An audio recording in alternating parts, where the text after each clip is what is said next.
Welcome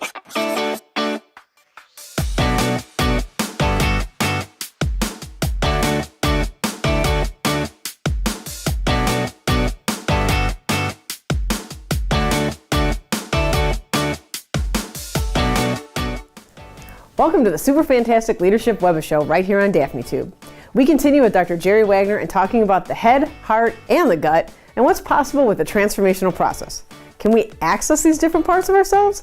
And how might this impact our leadership? Well, let's get to the interview and find out. Can we train ourselves to access, I'm a body type as an Enneagram 8. Can I train myself to access my heart and my head more reliably in decision making, or is that just kind of a crazy idea to even consider? I think so, but it takes practice. So yeah, that's a good point.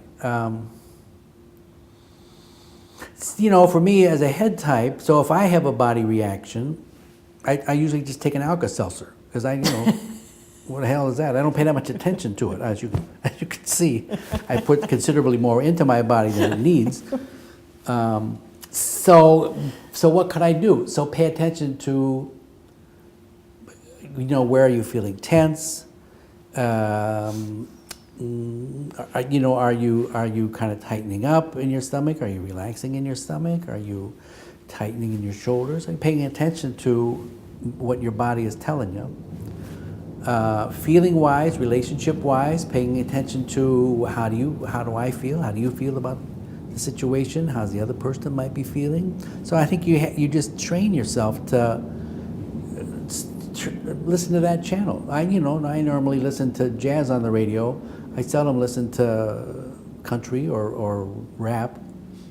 So maybe turn that channel on more and listen to it. Well, this fits in great. Torture myself, but anyway. You might, if you listen to it too long, you might feel a little tortured. But this fits in great with the idea of self-transformation, self-awareness, which I think the Enneagram is the most powerful tool I've seen in terms of really supporting people in their own transformative process. Yeah. Speak a little bit about, just what you were talking about, I love that, tuning the different dials and expanding. Speak a little bit to what your experience has been watching people over all your years using the Enneagram in their life and their work. Do you see regular levels of transformation for people, or speak to your own experience about knowing your type and the benefits that that's had for you?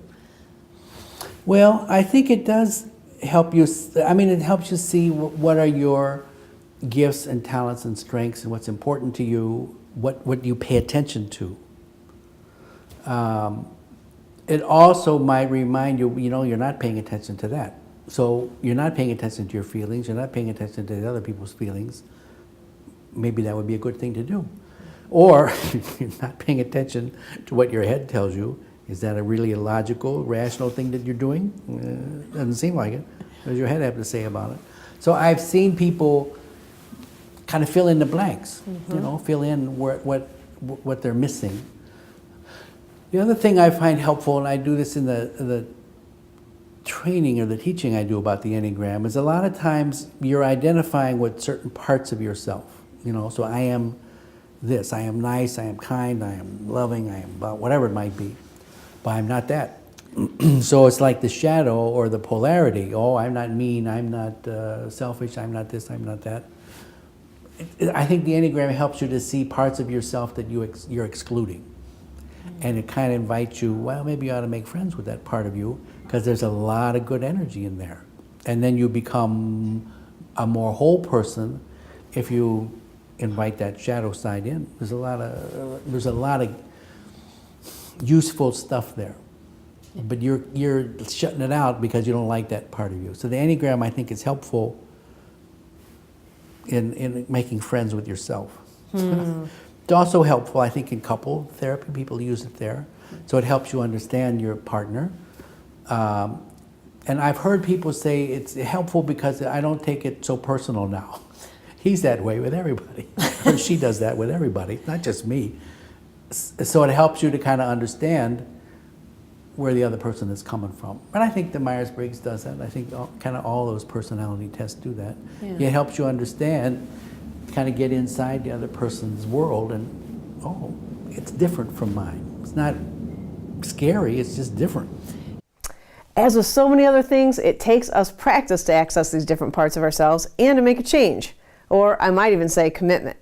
And slowly over time, we can listen to different channels from time to time and make better friends with ourselves and others. Consider how this expansion can support your leadership, and until next time, keep living a super fantastic leadership life. Hey, if you like what you just watched, you can go ahead and subscribe below, because then it's not so much effort, right? You're not going to be Google searching me or looking for me on YouTube. The content's just going to come right into your channel. It's going to say, hey, there's a new video from Daphne Scott. Actually, it'll say DS Leadership Life, but nevertheless, it's going to tell you that there's a new video available. And maybe you also like to read. If that's the case, give us a follow on Facebook at DS Leadership Life for more amazing content. Nevertheless, you can stay tuned here right on my YouTube channel for weekly videos and more of my amazing sense of humor. See you soon.